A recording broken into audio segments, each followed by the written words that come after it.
Hello, I want to share a couple of health tips with people because all of this will make everything better. We'll get things rolling forward.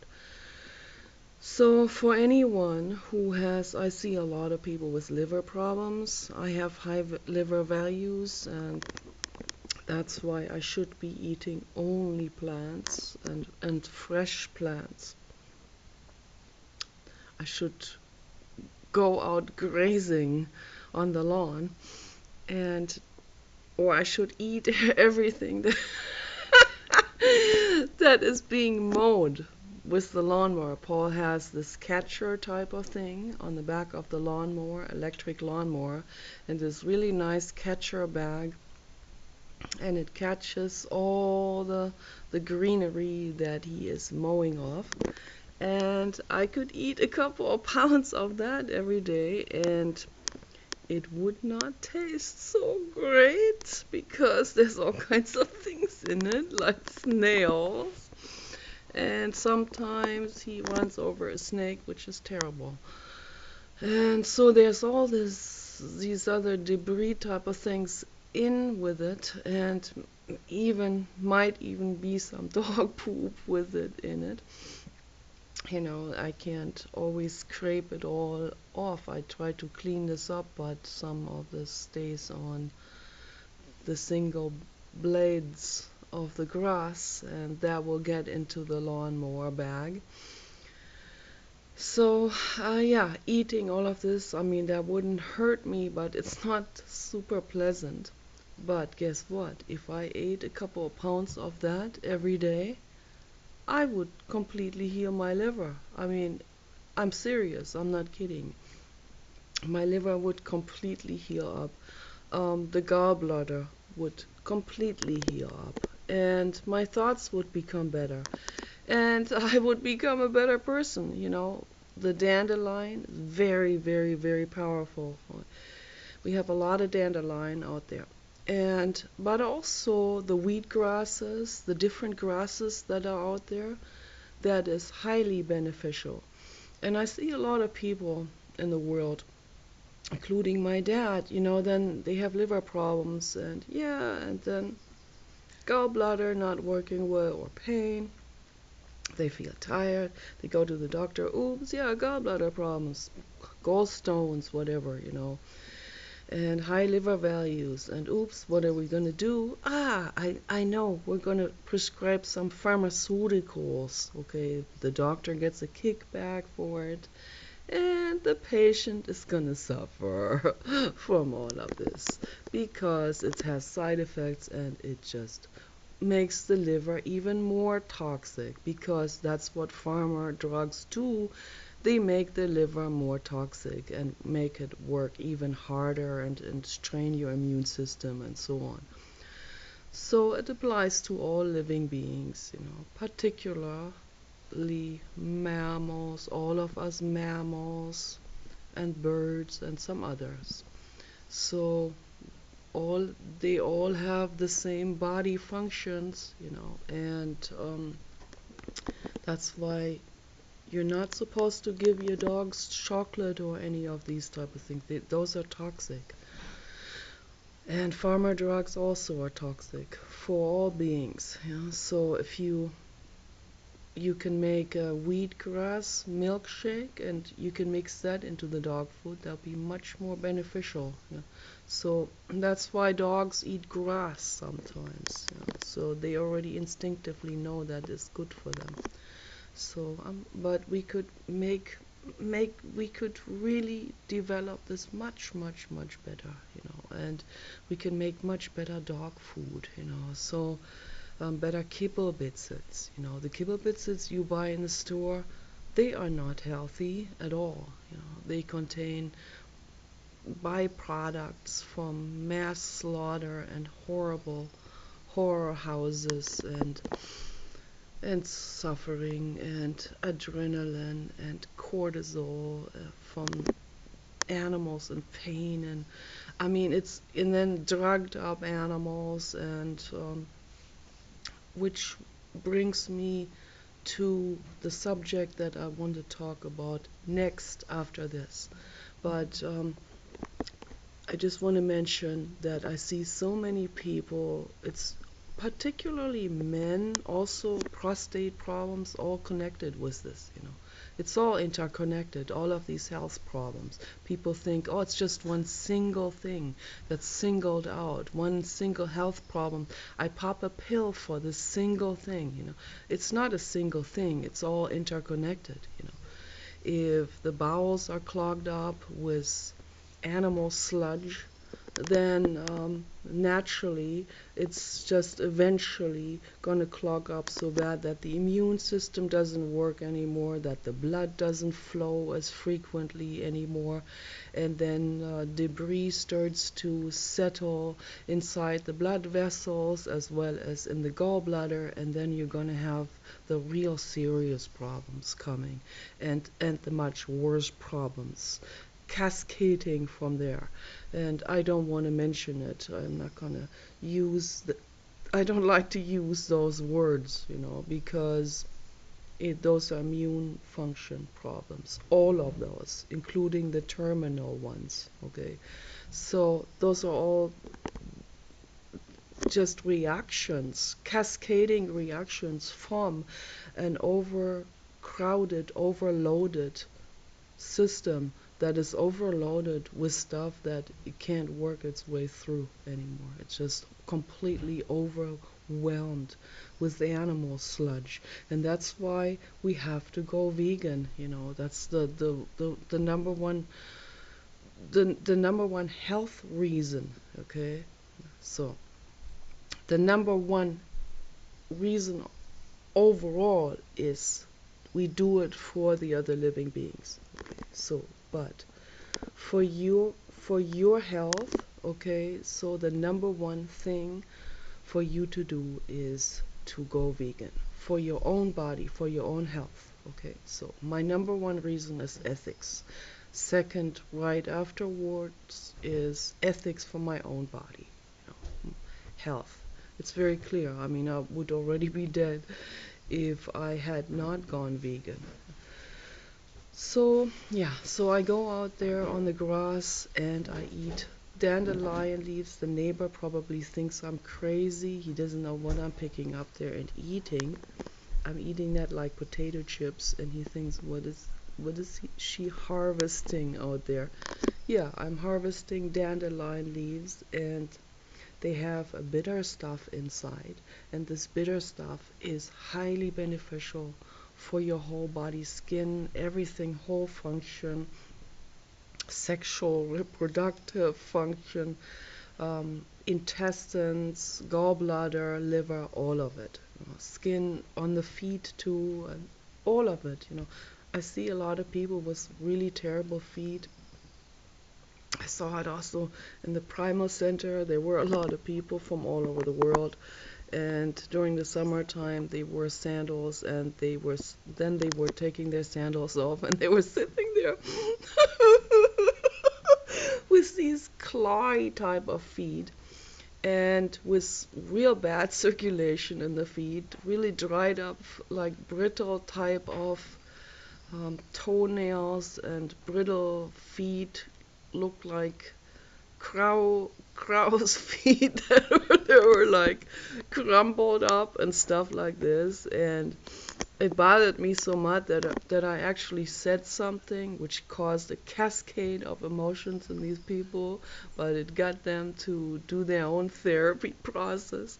But yeah, so later on, much later on, I found Dr. Richard Scholes, and he explained all of this, what's happening and why people have such terrible health problems. And so I highly recommend to people to read his book, 24 Steps to Holistic Health. It's very important. This book is the must-have for holistic healing. It's like this book is the foundation of for the beginner to get into holistic healing and to understand why and what is going on. 24 Steps to Holistic Health, or holistic healing. I forgot exactly how the title was, but something like this. And you can find that book, I don't know, maybe at Amazon also, but definitely on his website, herbdoc.com. So, and you can also call the number 1-800-HERB-DOC, and you can order also on the phone, but I recommend to people to check out his website because he has his own healing story on there and healing stories of other people that have written him numerous letters. Thousands and thousands of letters, probably hundreds of thousands of letters by now that he has received in his 30 plus years of being a holistic practitioner. And back then he had a clinic and he was saving people's lives, and that bothered the medical industry because he was taking customers away from them, so they boarded him up and they even threw him in jail and all of this. And he said this is never going to happen again because he cannot get healthy food in jail. So he fought hard with his lawyers, and it was a long battle, but he got his rights back, his civil rights, to back to a degree at least, where in the beginning he wasn't allowed to have a clinic anymore and all of this, and wasn't even allowed to say anything on the internet. And so he got that finally back. So he has this website. He educates people about holistic healing, and he says that with that information alone, they can just heal themselves, So they don't even have to buy his products. He just has fantastic products. He has absolutely stellar, the best, the purest, the highest quality products that are worth every penny of it. They're quite expensive, but they saved my life, and they got me off farmer, and they will do it for everyone. And I highly recommend to people to look into this because it could be a lifesaver for you, and also think down the line, you may not be super sick right now, but if you continue to make yourself sick, then it will be inevitable that the liver gets clogged up and so on. You want to get out of this rut before it gets too late. So Dandelion is a super savior. Okay, so if you just go out and if you pick dandelion, if you do a dandelion meditation picking session every day, maybe for an hour, and you eat that mindfully and peacefully, and they taste very good actually. You can also make a salad with them, and you can put a nice vinaigrette salad dressing on it, and it would be very good.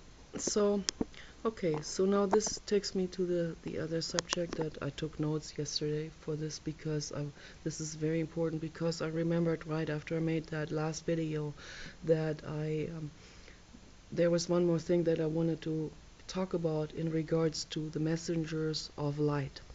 So this was such an amazing experience for me in LA with that Fatima and that group, and what they did was the healing water. So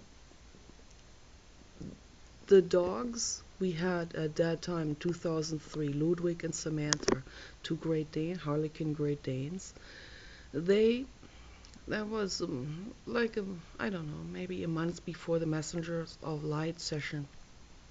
They developed this mysterious dog illness that was covered by the regular news on TV, but they covered that for about half a minute or something. It was like, done. Oh, next subject. So let's move on, so that not too many people hear about this. But they had to cover it because there was pressure from the outside for them to cover that because it was obviously serious. And maybe even the dogs of the news journalists might have been affected by that illness, so they all knew what was going on, so they had to talk about it. But then they were probably paid not to talk about it for too long because they didn't want people to get this information, because then too many people would start to ask questions. And when people ask questions like with the whales in the Klamath River back in 2011, then it gets a little tricky, and then the people responsible for these things are going to be held accountable, which they don't want to happen. Okay, so anyway, obviously, and it was amazing what happened. I I really grilled a lot of people on this, and I contacted a lot of people, including Dr. Vilayano Ramachandran, who did not even respond. He should have at least responded. I don't understand why he didn't respond. You know, he deals with neurological illnesses at UC San Diego all the time. He deals with those kind of symptoms, probably maybe not necessarily with the pathogens that are involved in all of this, but I would think that he would probably be very, very informed about the prion proteins and what they do to the nervous system. Anyway, that was just my personal conclusion that I came to because I did a whole chunk of research on it. It was so alarming, and no one could help us. The dogs developed an illness, and that was going around in this entire neighborhood. Even our neighbor told us about his friend's dog who had that too. So I knew this was going on. It was some kind of there was some kind of really serious pathogen. It could have been a virus. It could have been some kind of dog illness, but my research led me to something much more drastic, because not long before that happened, there was this really terrible cow disease going around in factory farms where cows were getting this illness called BST, or I think it was called BST, yeah, or BSE. Um, no, it was something else. There wasn't that. That was something else. The different abbreviation. It was the illness was called spongiform encephalitis, and I think and the abbreviation was something like SPE or something like this. Spongiform encephalitis, and that is also that's called mad cow disease, you know, in colloquial terms. And I asked the vets. We went to many veterinarians, and they were all very eerily silent about it, and even a bit rude about in their answer, in their the shortness of their answer, trying to brush me out of that clinic as fast as possible. Um, no, they said dogs can't get that. No, this is ridiculous, you know. It's like, no, it's not ridiculous. It is a very legitimate question to ask. Do dogs get this spongiform encephalitis? You know, the mad cow disease. You know, it could be. There's probably a reason why they were very quick to call it mad cow disease, to single it into this one species and say, oh, this is just a mad cow disease. It only affects cows, you know, so that people don't get alarmed and ask questions. Obviously, it affects all kinds of animals. You know, it affects all mammals. Matter of fact, it also affects humans.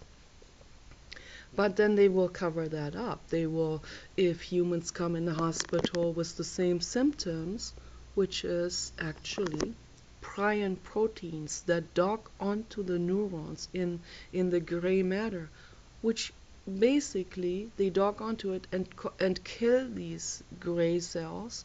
And by doing this, they create some sort of like a Swiss cheese situation where they actually hollow out the brain from the inside out. They create holes in the brain matter, the gray cells that we have to have, that are our memories, that are also routing information from the different centers, like from the motor center, for example. If that gets hollowed out, the person starts falling over all the time, or all kinds of terrible things are starting to happen. And this happened with cows, it happened with humans, but they will give that a different name to distract people, to strawman them away from the real situation. And they will call the dog illness a mysterious dog illness, like it works in mysterious ways. It's not mysterious at all. It's pretty obvious what's happening because I did the research on it, and I asked people and they would never respond, or they would just brush me off and say this is just this has nothing to do with or whatever, and are very rude about it. And I was really wondering where these strange reactions came from. What are they? Why are they hiding it? Are they paid to hide it? Are they paid by someone to not tell the clients or whatever? But anyway, I was completely alone in this search. And so I found that obviously it's this prion protein, and it's a new protein. It is new in evolution, and it is caused by humans. It's caused by human action, uh, which is the action of slaughter facilities where the animals that are vegan animals by nature, by evolution, cows are vegan animals, they are given pellets to eat, which were made from roadkill and euthanized animals and all kinds of other cows, cow debris, cow flesh, all ground up into these pellets, and that again fed to the cows, which were then ending up again in the slaughterhouses, cut up in pieces, some of these pieces put again into that same chain of production of these pellets, of these kibbles that were then again fed to the next generation cows, and so on. And this has been going on for so long, unnoticed, until suddenly something bad was just bound to happen. You cannot continue something like this and just go on with it without any kind of incidents. So if you do something that negative and you do it over many generations and many cycles, then at some point, just like, for example, as if you make a copy of a copy of a copy, then the copy gets bad after, which is just a mild metaphor for this. This is really, really serious, to grind up animals that have eaten animals and grind them up again to be eaten again by more animals, and so on and on and on and on and on, until this prion protein developed in the course of this. It's a pathogen, but it's a protein that developed out of this, some kind of crippled protein that evolved in this process. And this protein has this it has this strange function. It's not a cell yet. It's just a protein molecule. But this protein molecule, it docks itself onto brain cells and renders them in dysfunctional, and it kills them. And I think the protein actually then eats on that brain cell. And so with enough of these prion proteins, and then it of course it proliferates, and then it goes over to more brain cells until it has completely hollowed out that entire brain. And so this was starting to happen to our dogs, and it's pretty obvious. And they were they were very frightened. They weren't even touching the food or the water anymore. They were shivering in the corner. I cried. I was devastated with them. I held them. I petted them. I tried to give them water. They refused. They they they were. It was kind of like they had like these internal explosions happening in the brain. It was like fireworks in the brain. That's what I could tell from the way they were jumping like this always, jumping up like as if they had been. I think they were like mini seizures that were happening. That's what it was. Mini seizures caused by the prion protein hollowing out certain parts of the brain, maybe in the motor region even. So anyway, I was so afraid, that I was so scared about this, and I was already on my healing quest. Then that's why I did that research. That's why I questioned all kinds of people on this, and I didn't get any answer. But the research brought A and B together. I just connected the dots with this, and I didn't hear anyone dare to talk about this. So anyway, then I tried all kinds of things. We got all kinds of different information, and people suggested to. I was doing petitioning, and I met one woman in LA in front of the Whole Foods market. She had just come out shopping, and she said she just bought her son, who was also very ill with some kind of neurological problem. She bought him colloidal silver, and we should try this. And then I thought about it, but then my husband had mercury poisoning, which is also a form of silver. Mercury is the second most toxic substance on the planet, and he was trying to chelate that out of his system. So I thought, I don't want to give the dogs a form of silver, which then causes more toxicity. So I was just searching and searching and searching and searching and trying to get all kinds of different things at the health food store and different supplements, and nothing really seems to really work. So anyway, now it brings me back to the messengers of light. After the session the at the Freemason, or no, what was it? Was it Freemason? Yeah, the Masonic temple. They were renting the rooms from them. They were doing an energy healing on the water that was sitting up on stage. There was some kind of stage for, I guess it was a facility for a party or something. And they had all kinds of flowers there with the water, all these water bottles, and they were doing energy with the music of Enya and the energy workers going around the patients, and all of this was really, really beneficial energy that was going into the water. And so at the end, we were all given a bottle of water from that energized water.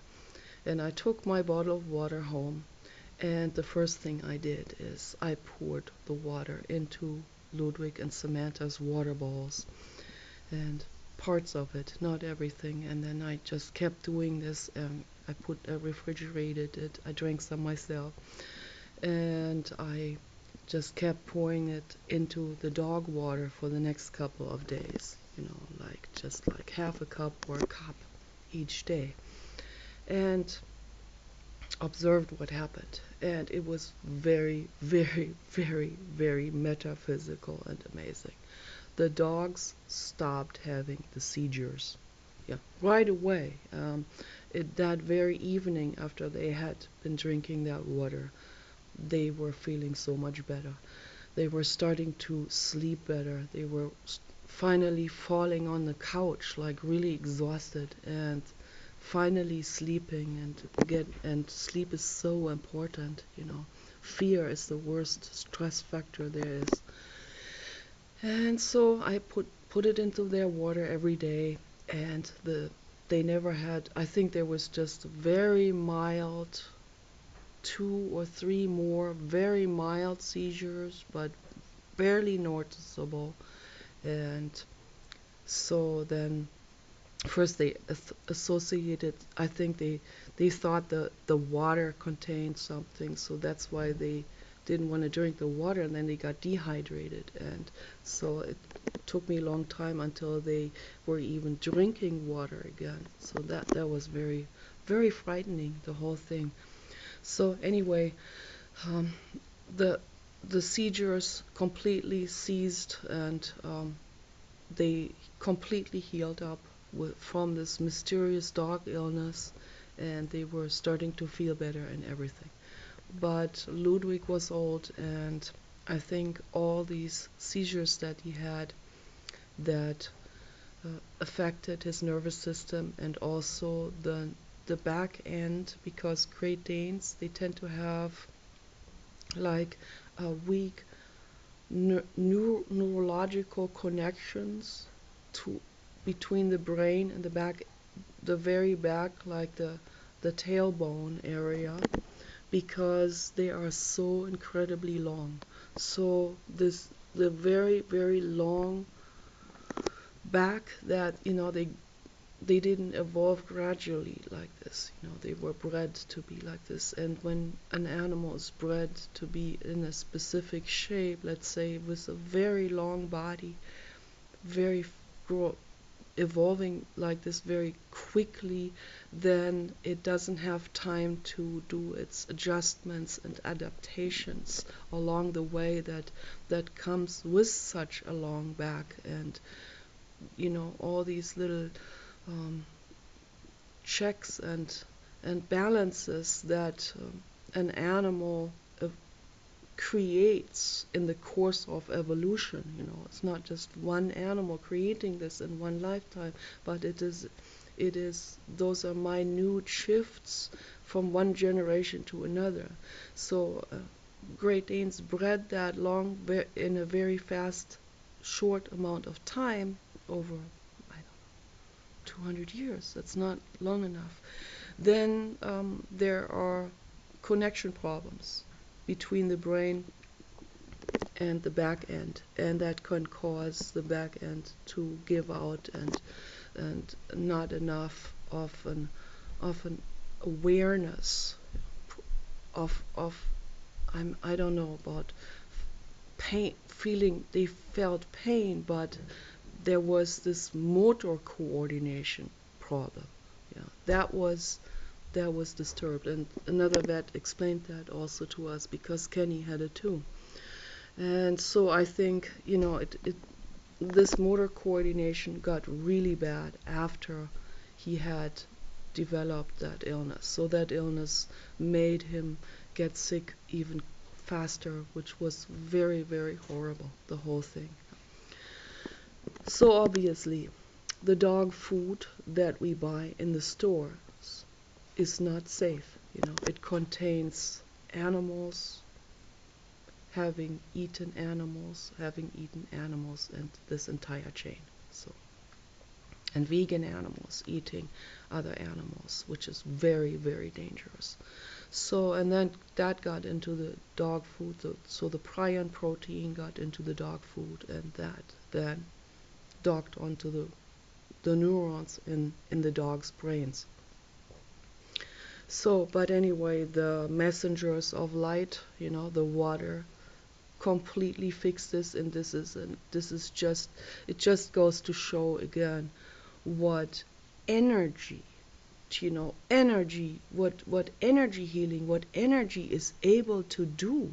you know Energy can completely bypass all of these drastic problems. That doesn't mean that all we need to do now is energy work and not pay attention to prion protein and that horrible negative chain. We have to pay attention to that negative chain, because that is more burden, more burden, more burden, more burden. We want to unburden the world from these negative chains. So, but I'm trying to say is, energy work is part of our healing process. But the other part is to become responsible and pay attention to what's going on, and not just lean back and say, oh, they're making dog food. That's where my dog food comes from. They will not. They are knowing what they're doing. That's like our friend Gary Allen saying, before Junior Bush was elected, saying, "There's so many people that vote for him. He must be good." It's like, oh, my money comes out of the ATM machine. We need to take more responsibility for things. You are also part of this whole thing. You're not just a consumer who can lean back and say, oh, I'm just going to let them create this. My doctor knows what he's saying, or the pharma industry, they know what they're saying. This is all good for me because otherwise they wouldn't be selling it. Oh, this is so incredibly naive. And I heard people say these things. They know what they're doing. They're the ones making it, right? This is utter irresponsibility. It's also utter irresponsibility. Jiddu Krishnamurti talks about this. It's utter irresponsibility to give your life over to someone else, or into a faith, or into to a minister, or to a religion, or to a government, or to a military, or to a physician, or to your mother, or to whoever. You are here to think for yourself, and help and contribute and pay attention and look over the other person's shoulder. Maybe he's not doing it intentionally. Maybe he is. Maybe he's doing it out of greed. Maybe there's some kind of greed mechanism, some kind of perpetuation. Maybe there's denial going on. Maybe he's incapable. There's a whole host of reasons, that we need to pay attention. And that's not being suspicious. That's being responsible. We need to be responsible people. We need to help each other. And as some people say, the real patriotism is if we pay attention. I don't like the word patriotism to begin with. Real, I will substitute this with a more holistic terminology, like, really caring about each other, caring about this planet that we live on. So each person is responsible in helping to make it better. Okay, I wanted to share this because I think this is absolutely vital. You guys take care. Bye-bye.